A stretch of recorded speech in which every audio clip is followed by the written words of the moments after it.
છલાલા ખાતે આજ રોજ ત્રિવેણી સંગમ માનવ મંદિર ખાતે ગણેશ ઉત્સવનું ભવ્ય આયોજન કરવામાં આવ્યું, જેમાં રાસ ગરબા, આરતી, મહાપ્રસાદ તેમજ અન્નકૂટ દર્શનનું આયોજન કરેલ હતું।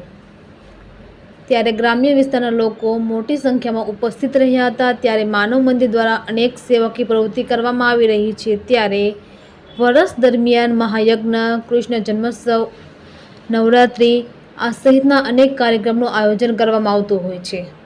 ત્યારે આજે ભવ્ય ગણેશ ઉત્સવનું આયોજન કરવામાં આવ્યું હતું। રિપોર્ટર બિપિનભાઈ રાઠોડ, છલાલા। જી બેન, શું કહીશું? મારું નામ દક્ષા વ્યાસ છે। અહીંયા છલાલા માનવ મંદિર, ત્રિવેણી સંગમ માનવ મંદિર, જેમાં ગણપતિ સ્થાપના કરેલી છે 10 દિવસની। તેમાં ગરબાનું મહા આયોજન કરેલું છે અને તેમાં 150 બહેનોએ ભાગ લીધેલો છે અને અન્નકૂટના પણ અન્નકૂટ કરેલા છે અહીંયા ગણપતિને, અને એમાં પણ 56 ભોગ ધરેલા છે। અને અહીંયા અનેક ઉત્સવ આવા અવારનવાર થાય છે। જેવો શ્રાવણ મહિનામાં રુદ્રાભિષેક હતા, એવો જ આ 10 દિવસ ગણપતિ સ્થાપના પણ કરેલી છે। અને એમાં અન્નકૂટના દર્શન કરવા અને ગરબાનું આયોજન કરેલું છે, તેમાં બહેનોએ બહોળી સંખ્યામાં ભાગ લીધેલો છે। બેન, આપનું નામ શું છે? આજે માનવ મંદિર ખાતે કાર્યક્રમ યોજાયો છે, શું કહીશું? મારું નામ કારિયા ગીતા, છલાલા નગરપાલિકા પ્રમુખ, પૂર્વ પ્રમુખ। આજ રોજ ગણપતિ દાદા ઉત્સવનું જે માનવ મંદિર ત્રિવેણી સંગમમાં આજે ગણપતિ દાદાનું અણકોટ અને એના મહા આરતીનું આયોજન કરવામાં આવ્યું હતું, અને સત્સંગ પણ રાખવામાં આવ્યો હતો, અને રાસ ગરબા મોટા પાયે રાખવામાં આવ્યું હતું, અને બહેનોએ બહુ જ મોટી સંખ્યામાં રાસ ગરબાનો લાભ લીધો હતો। અને માનવ મંદિરમાં અવારનવાર આવા અનેક કાર્યક્રમો થાય જ છે।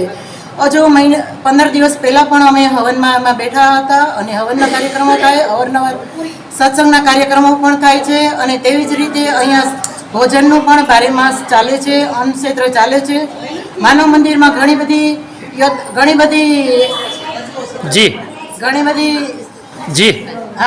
થાય છે, અને એ માટે બધા ઘણો લાભ લે છે।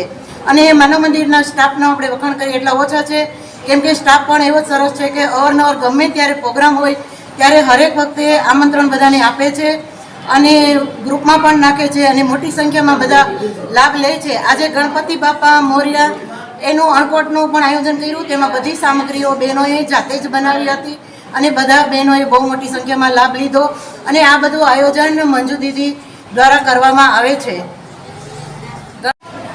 બેન, આપનું નામ શું છે અને ત્રિવેણી સંગમ માનવ મંદિર દ્વારા ગણેશ ઉત્સવનું આયોજન કર્યું છે, શું કહીશું? મારું નામ સેજલબેન ભટ્ટ। આજે રોજ છલાલા ત્રિવેણી સંગમ માનવ મંદિર દ્વારા ગણેશ ઉત્સવનું એક સરસ મજાનું આયોજન કરવામાં આવ્યું છે, જેમાં ઘણા બધા બહેનોએ રાસ ગરબા લઈ અને આજે ઉત્સવને બહુ સરસ રીતે ઉજવણી કરી છે। ગામના જે કંઈ સેવાભાવી ભક્તો છે, બહેનો છે, એ લોકો અહીંયા બહોળી સંખ્યામાં આજે ઉપસ્થિત રહ્યા છે, અને ગણપતિ દાદાની આજે અન્નકૂટના ભોગ ધરાવવામાં આવ્યા છે, જેના દર્શન પણ ઘણા બહેનોએ આજે એનો લાભ લીધો છે।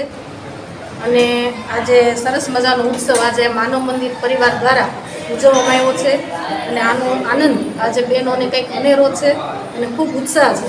અને આવા ઘણા બધા પ્રોગ્રામ માનવ મંદિરમાં અહીંયા અવારનવાર થતા હોય છે, જેમ કે હિંડોળાના દર્શન બહુ સરસ રીતે અહીંયા 1 મહિના સુધી અલગ અલગ હિંડોળાના દર્શન પણ કરાવવામાં આવે છે, અને બહેનો એનો પણ ઘણો લાભ લે છે।